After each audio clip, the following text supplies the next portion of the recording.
राधे बोल मना धन का क्या पता। राधे राधे राधे बोल मना धन का क्या पता। राधे राधे राधे बोल मना धन का क्या पता। राधे राधे राधे बोल मना धन का क्या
राधे राधे बोल मना धन का क्या पता।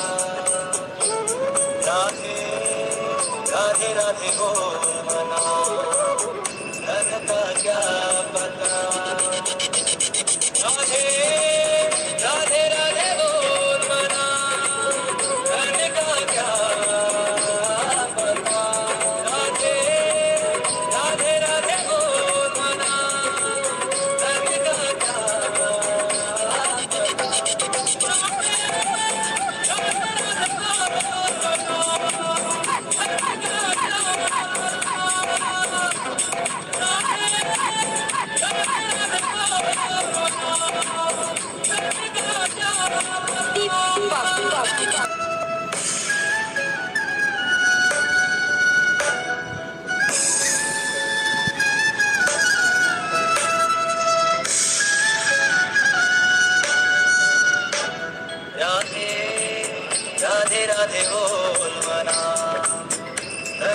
क्या पता।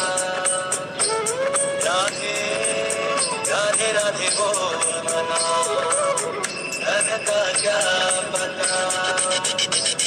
राधे राधे राधे बोल मना, धन का क्या पता।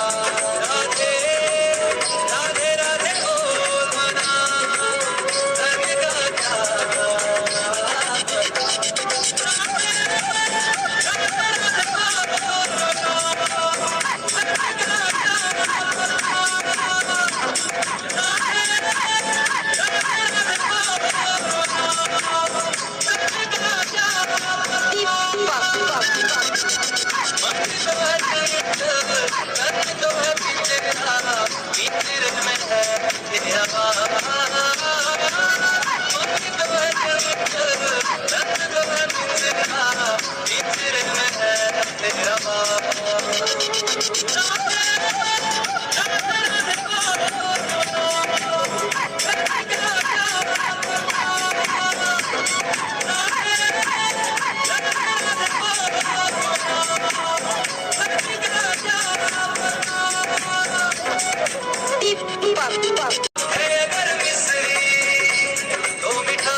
ऊपर चलो चलो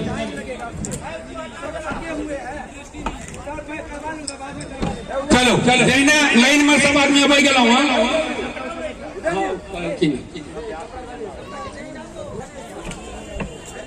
कैलाश यात्री का आवाज अंदर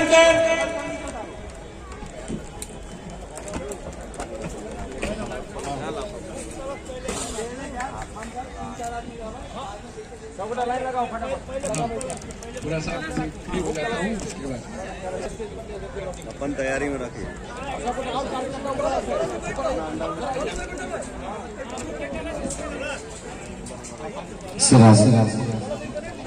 वृंदावन बिहारी लाल की, बोल राधा रानी सरकार की। सभी पीछे के भी कलश यात्रियों को अभी आने दीजिए फटाफट। हाँ, कलश यात्री का अंदर बाहर जो कलश यात्री खड़े हैं गेट पर कलश यात्री का कलश उनको उतारिए, घर घोड़ा पटाइए, निकालिए उनको।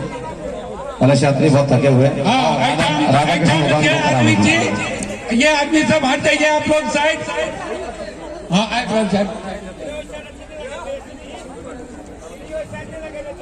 उधर से सीढ़ी नहीं है, ऐसे प्रदक्षिणा लगा के वापस लौटिए। सीढ़ी इधर से लगी नहीं है, जैसे ही प्रदक्षिणा करके लौटिए।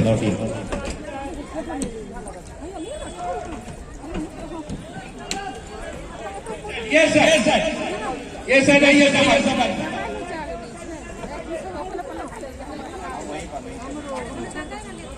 करने का है, मंडप पर चढ़ करके एक एक कलश उनके हाथ में दे देने का है, कलश लेकर के नीचे उतरने का है, ठंडा पे खड़ा हो जाएगा। बहुत बहुत धन्यवाद, बहुत बहुत धन्यवाद आप लोगों को, माता बहने को। राधे राधे राधे राधे।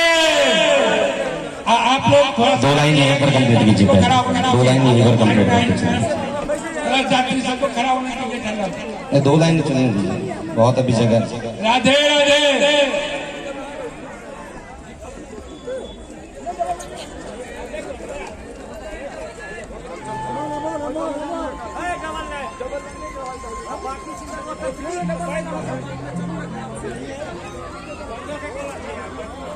वो बाद में आप लोग कार्यकर्ता कर लीजिएगा, कितनी जगह बच रही है, पहले यहाँ दो लाइन का,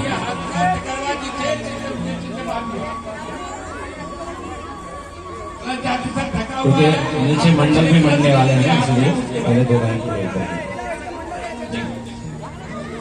सब लोग कलश रखते चलिए, नीचे चलते चलिए, काटूंगे थोड़ी जाकर रहूंगा। पीछे देखिएगा मंडल का जगह है, पीछे मंडल की जगह उतरी जगह खाली छोड़ के कलश रखिए। चलिए राधे राधे कहते चलिए, नीचे होते चलिए, व्यासपीठ पर सभी लोग मत बैठिए, नीचे होते चलिए, फटाफट कलश लेकर। व्यासपीठ की मर्यादा है ना।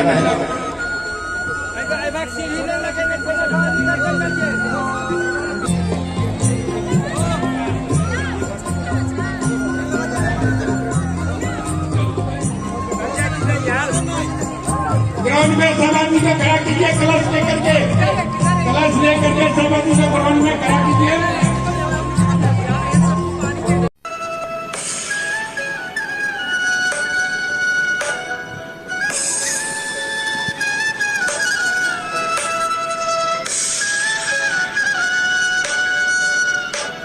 राधे राधे राधे बोल मना, धन का क्या पता।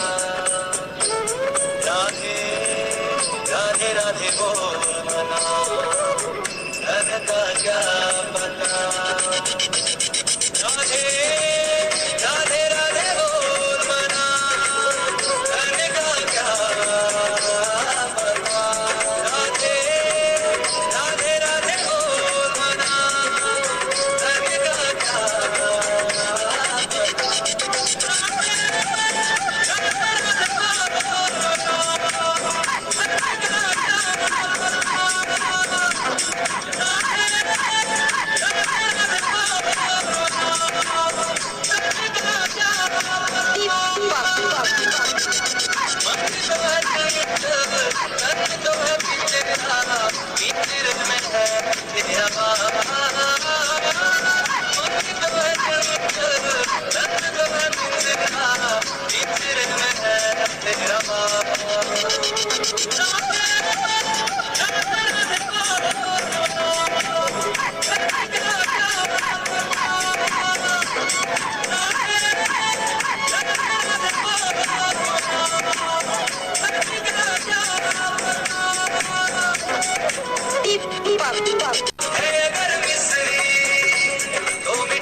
तुझे वचन निभाना है भागवत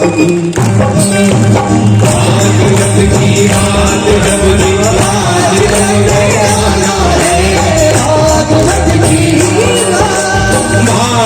की बात गाना आज तुमको आना है तब वचन निभाना है भागवत की बात आज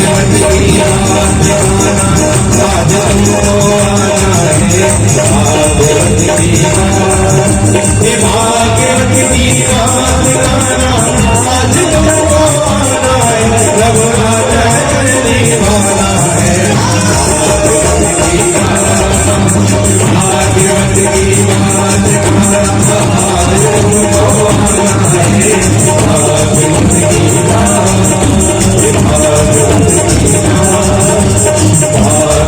की भागवत की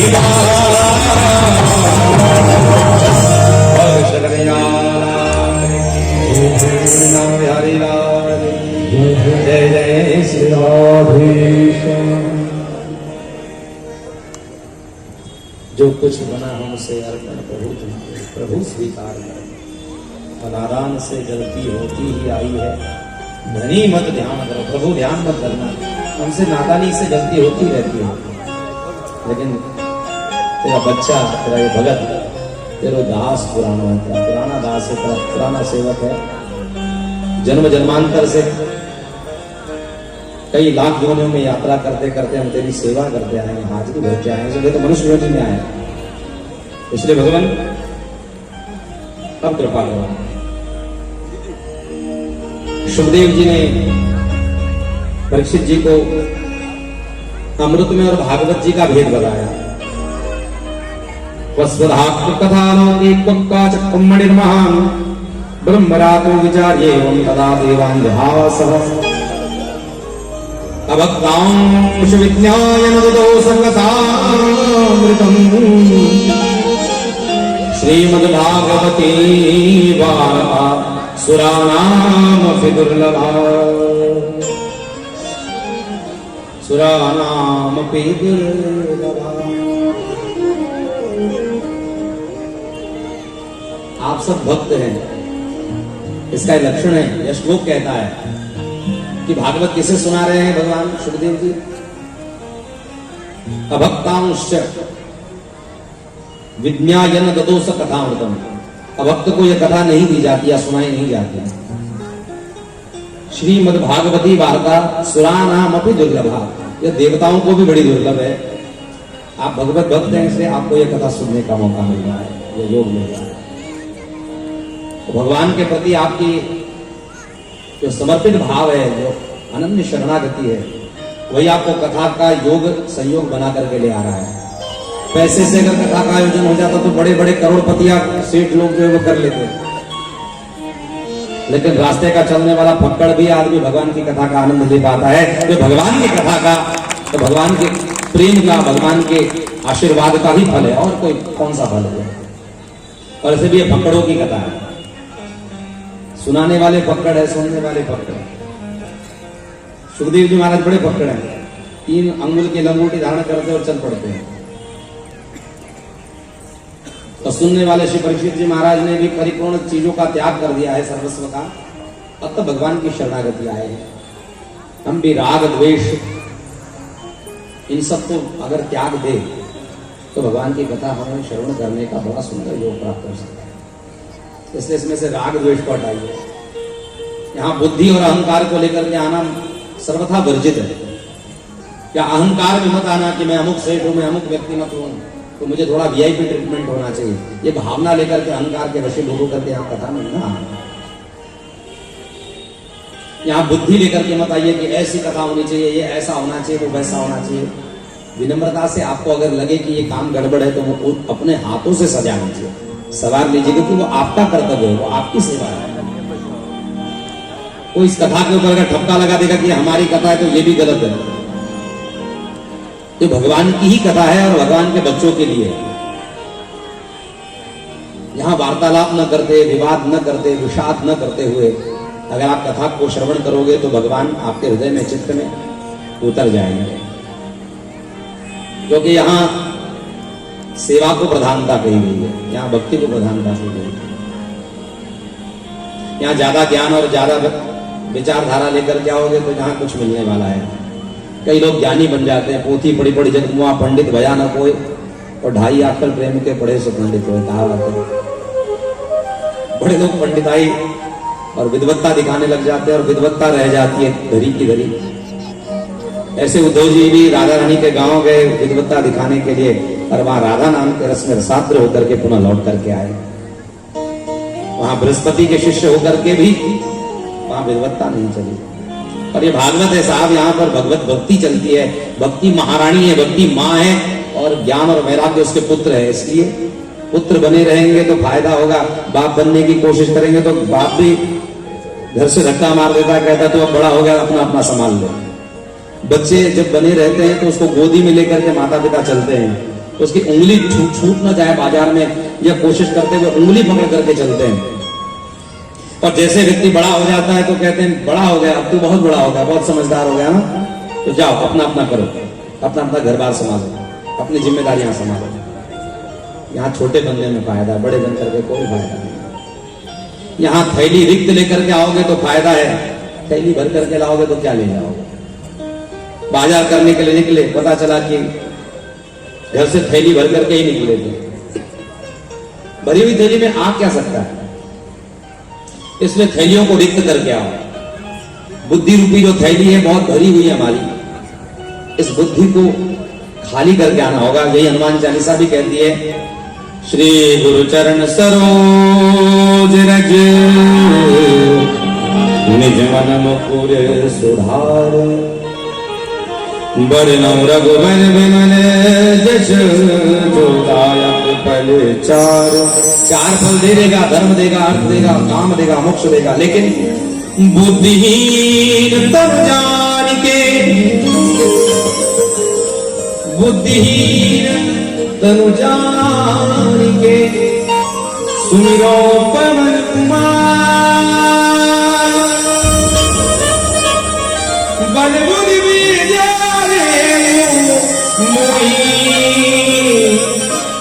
हरम कलेश विकार, हरम कलेश विकार।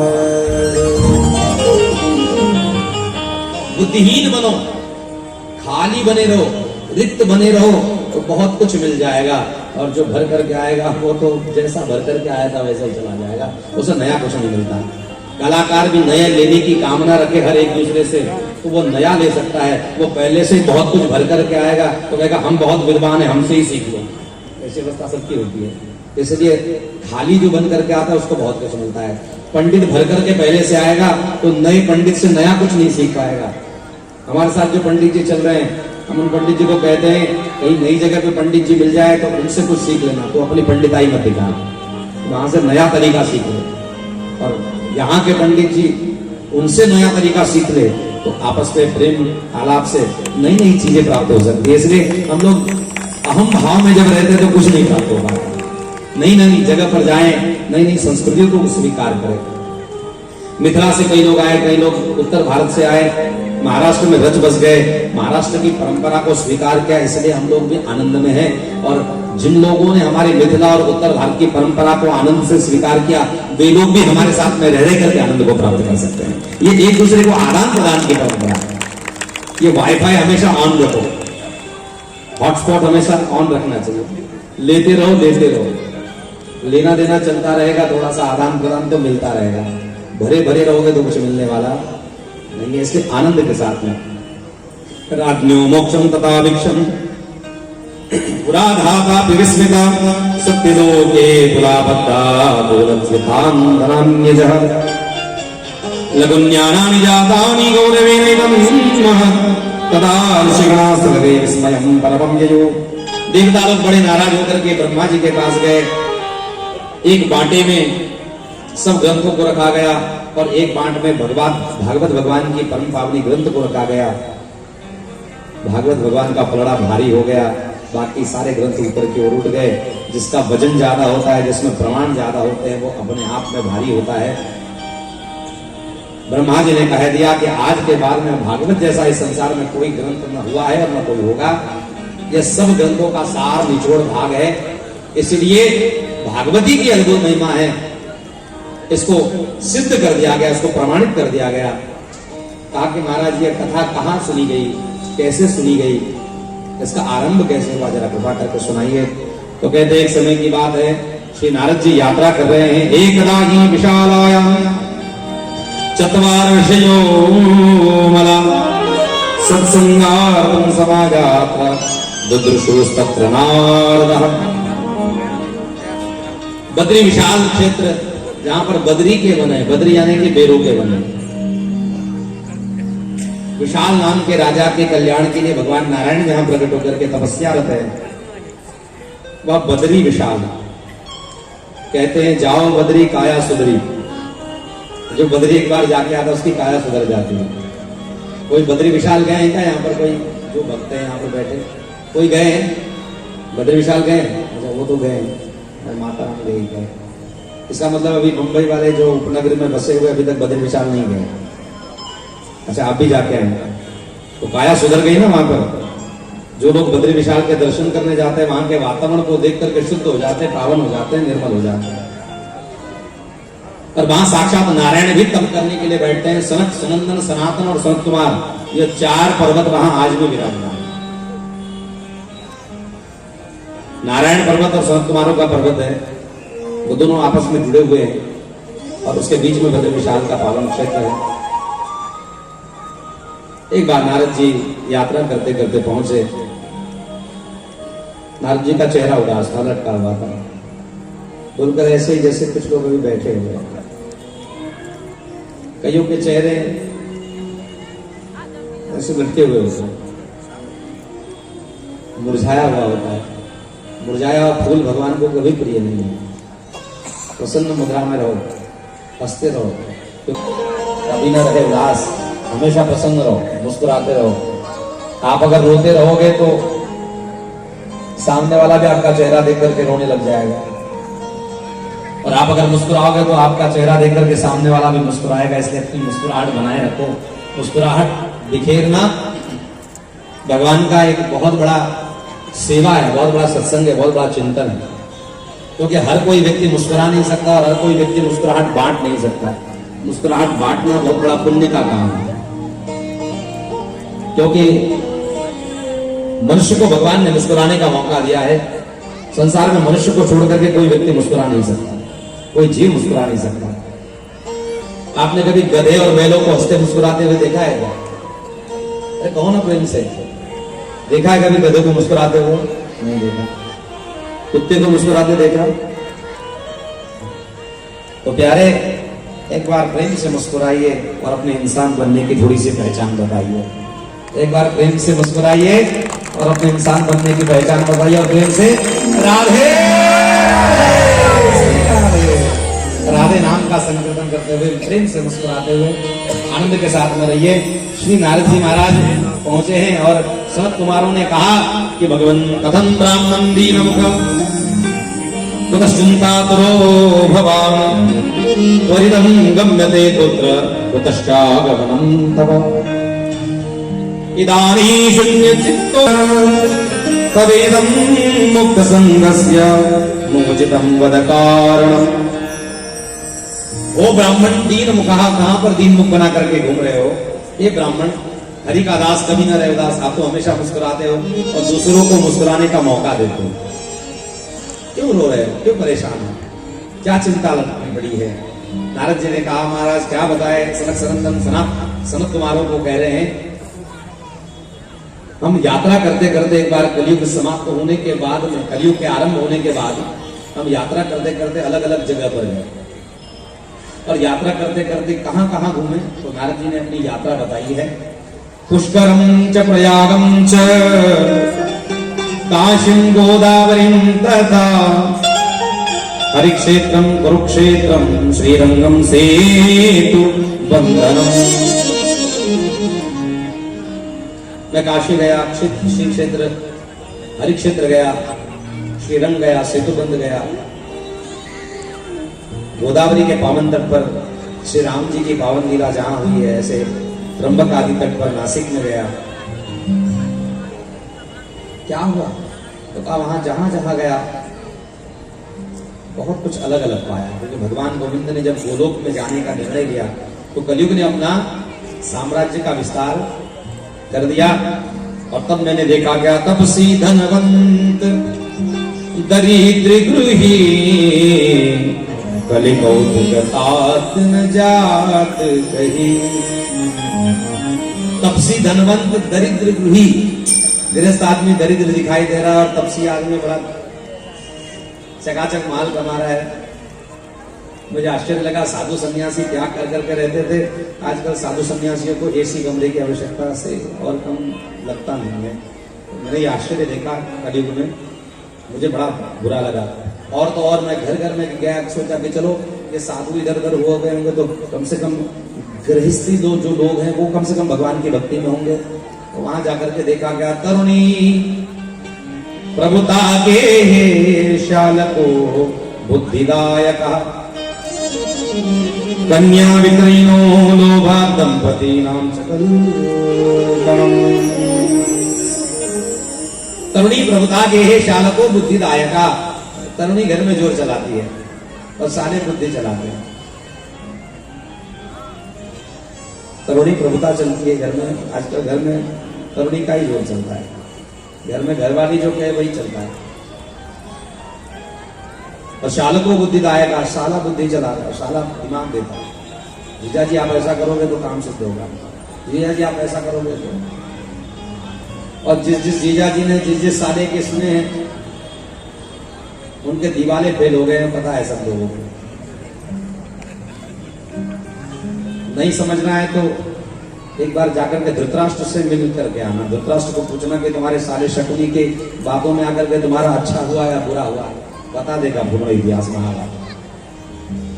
जिसने सालों के सुनी वो सालों तक नहीं उठ पाए अभी तक। जो सालों के सुनते रहते वो सालों तक बर्बादी के कगार पर चलते हैं। आजकल भाइयों की कोई नहीं सुनता है, वो सालों के सुनने में बड़े मशगुल लगे हुए हैं।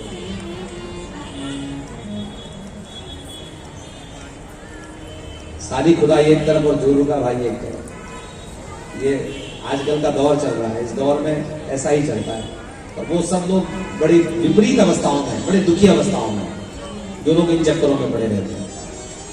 मैंने कलयुग में देखा एवं पश्चिम कलिर्दोषान पर्यटन नवनीमहं यावनं तटवापन्नो यत्र लीला हरेर्भुत।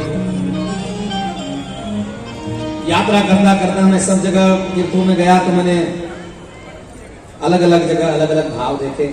हम लोग व्यंग व्यंग में साधु संतों को कहते हैं कि तीर्थ यात्रा में जब गए तो जहां पर शोर हो रहा था वहां मौनी बाबा का आश्रम था। जहां शोर शराबा हो रहा था वो मौनी बाबा का आश्रम था। जहां पर बच्चे खेल रहे थे वो बाल ब्रह्मचारी बाबा का आश्रम था। जहां पर बढ़िया वीआईपी 500 एकड़ का जमीन बाबा जी के अंदर की गुफा, ऐसी व्यवस्था, वो त्यागी बाबा का आश्रम था।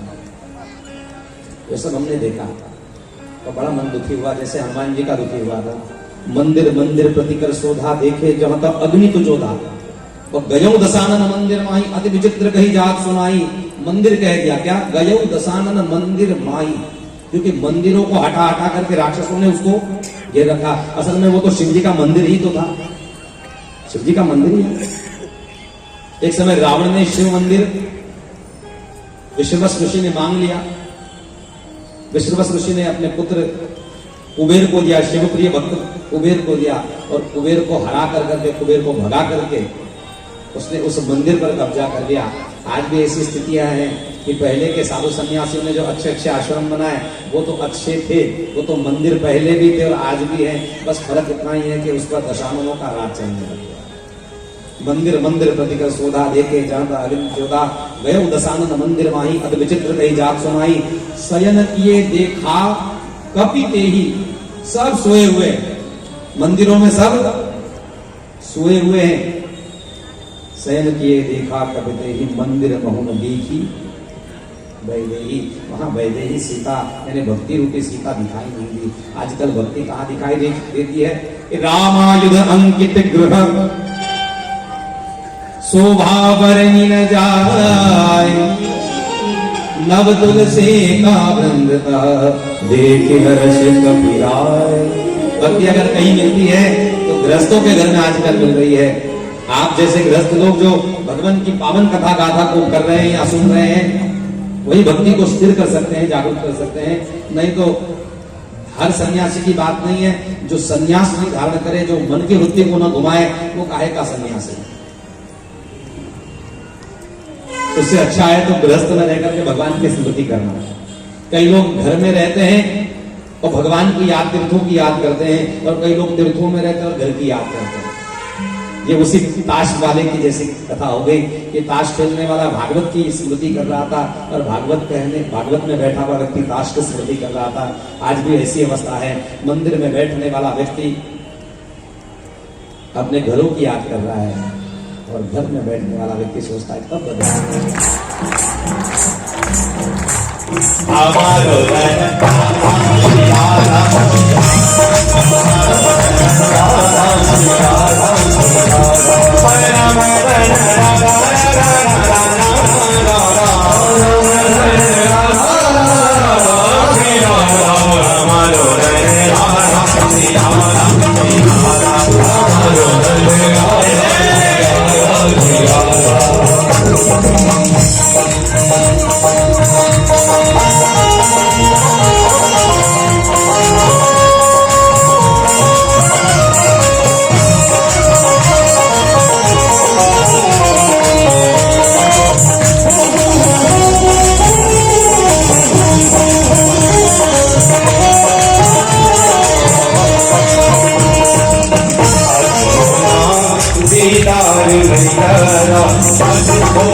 राधे राधे बोल मना, धन का क्या पता।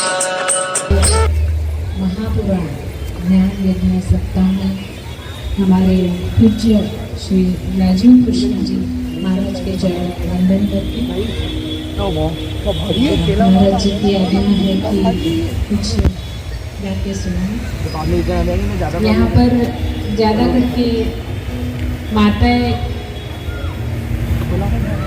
ज़्यादा संख्या में उपस्थित है, तो मतलब मैं जिस तरह का जीवन जी रही हूँ उसमें से ही आपको प्रेरणा लेके आपको दो शब्द कुछ कह सकती हूँ। जैसे कि महाराज जी ने अभी सुनाया कि राजा परीक्षित जी ने परम विद्वान सुखदेव जी को एक प्रश्न पूछा कि जिनको पता चल गया है कि 7 दिन बाद जिनकी मृत्यु है, ऐसे जीव ने क्या करना चाहिए। मुझे लगता है कि हम सभी का यही प्रश्न है। बरोबर, हमारे पास 7 ही दिन तो रहते हैं, सोमवार से लेकर रविवार तक, बरोबर है ना। तो हमारा भी यही प्रश्न है कि जिस जीव को पता चल गया, हमें पता है कि कल हमारा क्या होने वाला है, नहीं पता, तो आज हम जी रहे हैं, आज सत्कर्म करें। कल अगर हमें मौका मिलता है तो कल सत्कर्म करें। सभी दिन सत्कर्म करते रहें। हमें पता नहीं है कि हम कब यहाँ से विदा लेने वाले हैं। भगवान श्री कृष्ण जब स्वधाम पधार रहे थे तो उद्धव जी को कहा था कि ये भागवत के अंदर मैं अपना पूरा शक्ति है इसमें, मतलब मेरा वांग्मय स्वरूप है, ऐसा समझ के आगे आने वाली पीढ़ी में, आने वाले कलयुग में इसका प्रचार प्रसार हो।